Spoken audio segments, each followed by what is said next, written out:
दर्शकवृन्द, तपाईलाई कस्तो छ? आशा गर्छु तपाईँ सन्चै हुनुहुन्छ होला। दर्शकवृन्द, आज हामी यस्तो देशको बारेमा कुरा गर्दैछौँ जुन देश नशालु पदार्थ भाङलाई वैधानिकता दिने विश्वको पहिलो देशमा चिनिँदै आएको छ। एउटा यस्तो देश जहाँका नागरिकहरू यो देशलाई चिनाउँदा हामीले बोलाउने नाम प्रयोग गर्दैनन्। एउटा यस्तो देश जो सोभियत संघका तानाशाही नेता जोसेफ स्टालिन यसै देशमा जन्मिएका थिए। दर्शकवृन्द, तपाईलाई अचम्म लाग्ला, यो देश विश्वमा पिउँदै आइरहेको मदिरा अर्थात् रक्सीको जन्मस्थान मानिन्छ। हो, आज हामी पूर्वी युरोप र पश्चिम एसिया महादेश दुवैमा अवस्थित अनौठो देश जर्जियाको बारेमा तपाईहरूलाई यो देशमा रहेका सबै रोचक जानकारी प्रस्तुत गर्दैछौँ। दर्शकवृन्द, तपाईलाई हामीले प्रस्तुत गरेका भिडियो कस्तो लाग्छ कृपया कमेन्ट गर्नुहोला र च्यानलमा नयाँ हुनुहुन्छ भने कृपया सब्स्क्राइब गर्नुहोला। दर्शकवृन्द, पश्चिममा ब्ल्याक सी, उत्तरमा रुस, दक्षिण पश्चिममा टर्की, दक्षिणमा अर्मेनिया र दक्षिण पूर्वमा अजरबैजान देशसँग भूसीमाना जोडिएको जर्जिया, जसको नाम ग्रीक शब्दबाट आएको हो। धेरै जसो मानिसहरू यो विश्वास गर्छन् कि इसाईहरूको संरक्षक सेन्ट जर्ज नामका व्यक्तिको नामबाट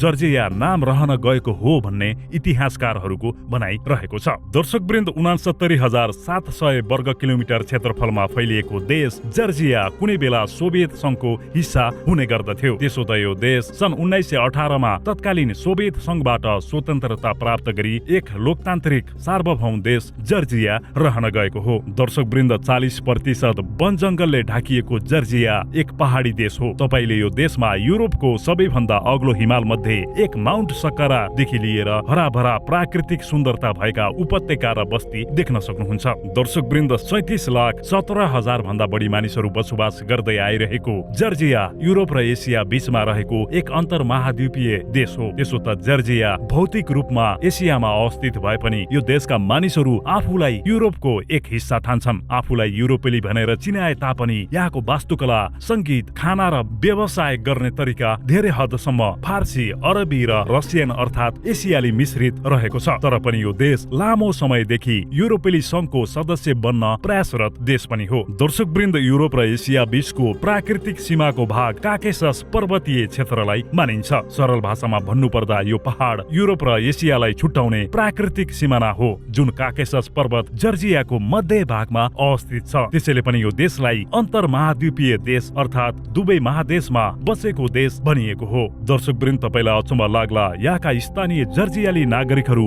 हामीले भन्दै आएको जर्जिया नाम भन्न रुचाउँदैनन्। यहाँको जर्जियन स्थानीय भाषामा जर्जियालाई साकर्थ भेलो भनेर बोलाउँछन्। साथै आफूलाई पनि कसैलाई चिनाउनु पर्दा जर्जियन नभनी कार्तओली भन्न रुचाउँछन्। दर्शकवृन्द, जर्जियामा तपाईले यहाँ 85% अर्थोडक्स इसाई धर्म मान्ने मानिसहरू भेटाउनु हुनेछ भने 11% मुस्लिम साथै यहुदी र बहाई धर्म मान्ने मानिसहरू पनि यस देशमा रहेका छन्। त्यसो त यो देश इसाई धर्म अपनाउने विश्वकै तेस्रो देशमा पनि चिनिन्छ। साथै जर्जिया यहुदी समुदाय बस्ने विश्वकै सबैभन्दा पुरानो घर पनि हो र आज पनि जर्जियन यहुदीहरू लगभग 2600 वर्षदेखि यो देशमा बसोबास गर्दै आइरहेका छन्। दर्शकवृन्द, जर्जियन मानिसहरूले बोल्ने यो देशको आधिकारिक भाषा जर्जियन हो। ग्रीक र फारसी भाषाबाट प्रभावित जर्जियन भाषालाई विश्वको सबैभन्दा पुरानो र विश्वको 7,000 भन्दा बढी भाषाहरू मध्ये शीर्ष 10 अद्वितीय भाषाहरूमा एक मानिँदै आएको पनि छ। यसको साथै यस देशमा अंग्रेजी साथै रसियन भाषा पनि बोलिने गरिन्छ।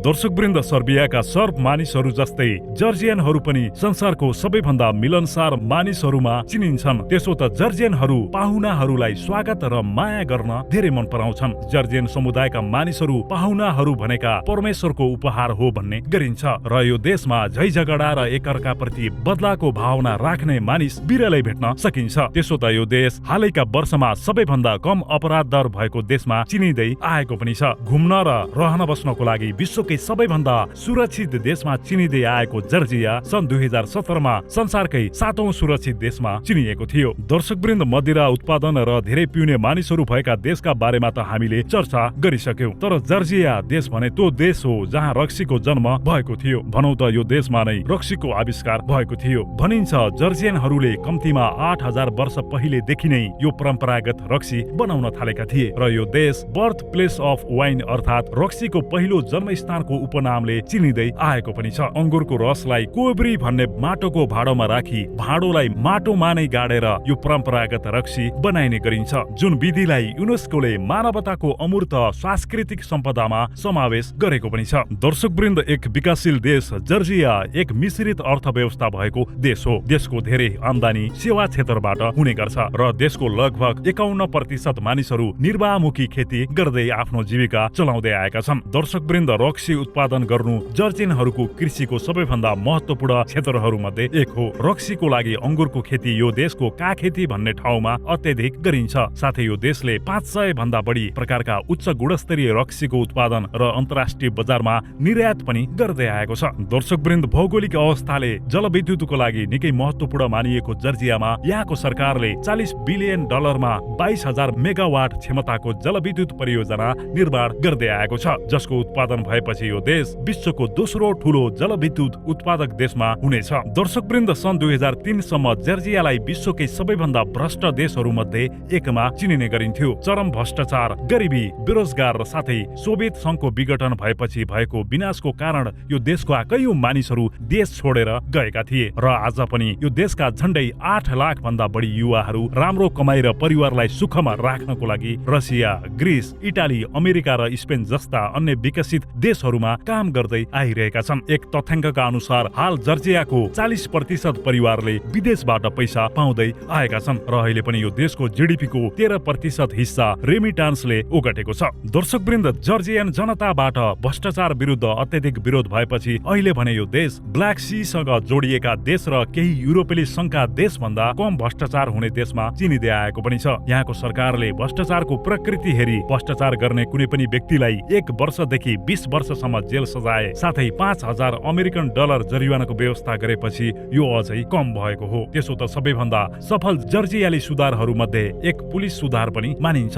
हाल यहाँका प्रहरीहरू जनतालाई दुःख दिन भन्दा पनि यहाँको नागरिक र बाह्य देशबाट आउने पर्यटकहरूलाई मद्दत गर्नमा केन्द्रित भएका छन्। दर्शकवृन्द, जर्जियाको दक्षिणी भागमा अवस्थित लगभग 12 लाख भन्दा बढी मानिसहरू बसोबास गर्दै आएको सबैभन्दा ठूलो राजधानी शहर टिबिलिसी हो। 5औं शताब्दीदेखि नै जर्जियाली राजाहरूद्वारा स्थापित गरिएको यो राजधानी नेपालको राजधानी जस्तै चारैतिर पहाडले घेरिएको एक उपत्यका शहरको रूपमा रहेको छ। देशको आर्थिक, राजनीतिक र पर्यटनको लागि राजधानी शहर टिबिलिसी जर्जियाको लागि निकै महत्त्वपूर्ण शहर हो। भरपूर अर्थोडक्स इसाईहरूको संस्कृति झल्काउने पुराना किल्ला, मठ मन्दिर साथै यहाँको पुरानो बस्ती ओल्ड टाउन र पुरानो लोकप्रिय स्थल नारी कला किल्ला यहाँ आउने पर्यटक माझ निकै नै लोकप्रिय स्थान हो। दर्शकवृन्द, तपाईलाई जानकारी गराउँ कि जर्जिया यस्तो देश हो जसले नशालु पदार्थ भाङलाई मनोरञ्जन र चिकित्सा दुवै प्रयोगको लागि वैधानिकता दिने विश्वको पहिलो देशको रूपमा चिनिन्छ। सन् 2018 मा जर्जियाको संवैधानिक अदालतले गाँजा र भाङको उपभोग स्वतन्त्र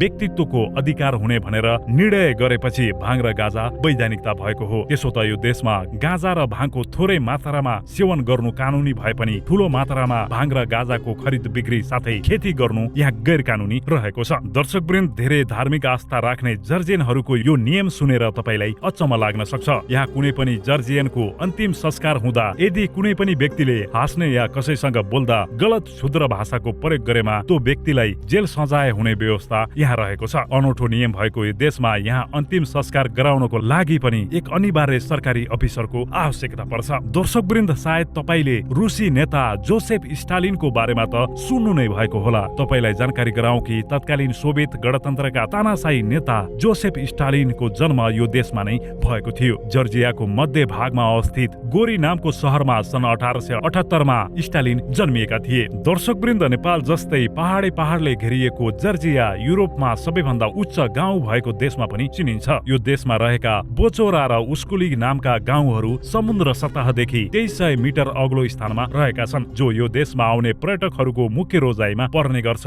दर्शकवृन्द, 4 युनेस्को विश्व सम्पदा स्थलहरूको घर जर्जियामा तपाईले 12,000 भन्दा बढी ऐतिहासिक र सांस्कृतिक स्थल, 2,000 भन्दा बढी प्राकृतिक बाथ स्पा साथै यो देशमा 12 प्रकारका फरक जलवायु क्षेत्र भएका कारण हरेक 10 किलोमिटरको फरकमा संसारकै सबैभन्दा धेरै जैविक विविधता यस देशमा देख्न सक्नुहुन्छ। त्यसो त यो देशले हालैका वर्षहरूमा पर्यटन क्षेत्रलाई निकै प्राथमिकताको साथ पर्यटन व्यवसायलाई प्रोत्साहन र लगानी पनि गर्दै आएको छ र यो कुनै पनि देशको अर्थतन्त्र विकासको लागि गर्नुपर्ने महत्त्वपूर्ण काम पनि हो र यो देशको सरकारले सन् 2025 सम्ममा 1 करोड भन्दा बढी पर्यटकलाई देश भित्राउने योजना पनि बनाएको छ। त्यसको लागि यहाँको सरकारले यातायात र आधारभूत पूर्वाधारको विकासमा ठूलो लगानी गर्दै आएको पनि छ। दर्शकवृन्द, यो थियो जर्जिया देशको बारेमा बनाइएको भिडियो। तपाईलाई कस्तो लाग्यो कमेन्टमा लेख्नु हेर्नुहोला साथै रोचक जानकारीको लागि च्यानलसँग जोडिनुहोला।